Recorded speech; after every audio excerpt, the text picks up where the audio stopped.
Who's familiar with the legend of Narcissus? The story of Narcissus is of the youth who knelt beside the lake each day to contemplate his own beauty. He was so fascinated by himself that one morning he fell into the lake and drowned. At the spot where he fell, a flower was born, which was called Narcissus. We call it the daffodil, but the Narcissus. But this is not the end of the story. When Narcissus died, the goddesses of the forest appeared in a freshwater lake to now be salty. "Why do you weep?" the goddesses asked the lake. The lake replied, "I weep for Narcissus." "It is no surprise you weep for Narcissus," the goddesses replied. "We always pursued him in the forest. You alone could contemplate his beauty close at hand." "But was Narcissus beautiful?" the lake asked. "Who better to know that?" the goddesses said in wonder. "After all, it was by your banks that he knelt each day to contemplate himself." The lake was silent for some time. Finally it said, "I weep for Narcissus, but I never noticed that Narcissus was beautiful. I weep because each time he knelt beside my bank, I could see in the depths of his eyes my own beauty reflected."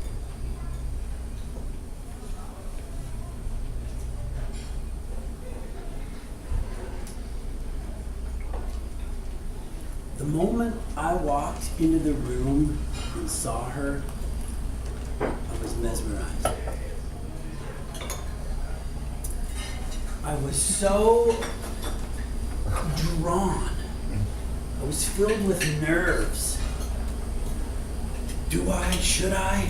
Do I go for it? Am I all in? I'm a badass. Of course I'm all in. I made a decision on the spot. I was not letting it go. Grabbed her, took her outside, spent the rest of the day with her. Forcibly. Not like strong-arm robbery forcery, but forcibly. It was absolutely amazing, the connection that we had. We spent the entire day together. The more time I spent with her, the closer I got. I still remember when she purred in my ear.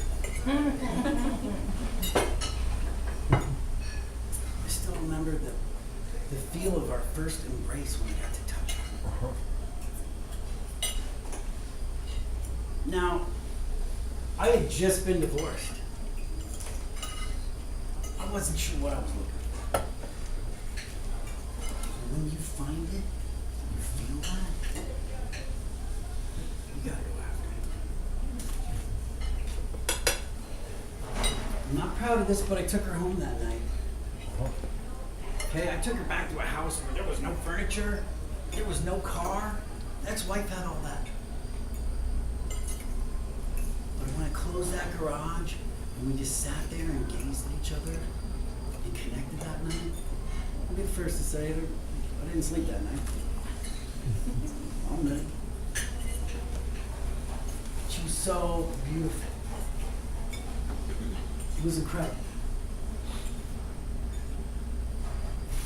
Over the next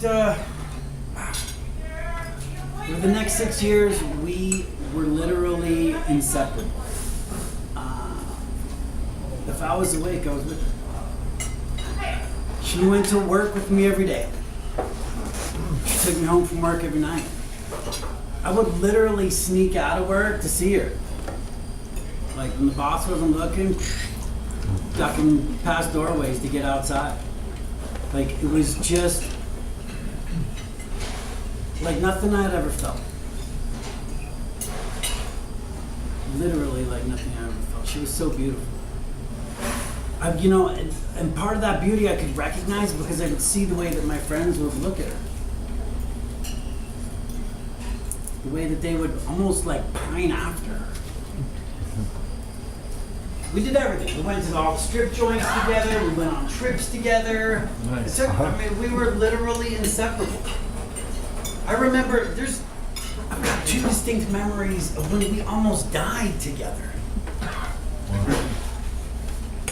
One time I took her camping up at DeFay's Dude Ranch. Dirt and bugs, like, she was not down with that. So, needless to say, 2 a.m., time to go home. And we're going along the road, and I can't remember who was driving, but all of a sudden, deer came out from both sides into the lights. And just this flash of that it was all over, and then all of a sudden, they were gone. We were still on the road. And of course, I took over from there and drove home. But it could have been over. I remember a time we were driving together on early morning on the freeway, and the car in front of us, in the fast lane, must have been on a phone, dropped something, lurched to one side, lurched to the other, overcorrected, hit the median, was wavering, and literally shot back across the freeway. Another moment of just, it was over, and then all of a sudden we were past, and that car hit the other side. You don't experience a near-death experience with somebody and not be attached, not be connected. I'm not proud of this, but it was about 6 years into it.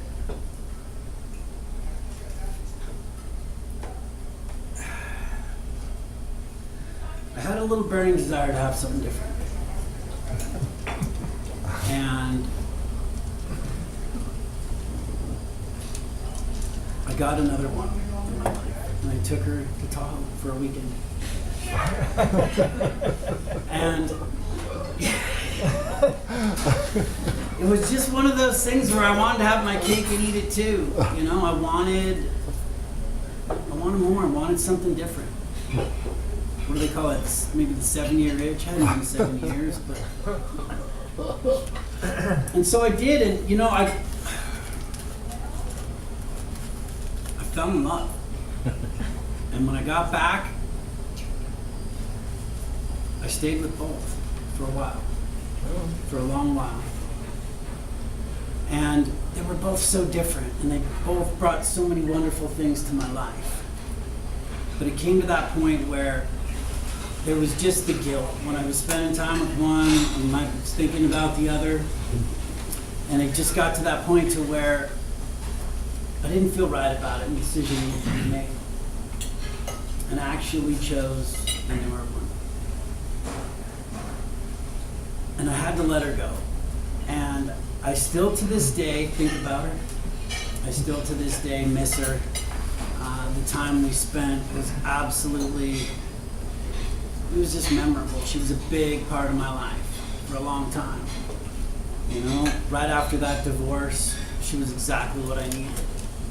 And I'm gonna bring in a picture today. Some of you might recognize her, but Yeah.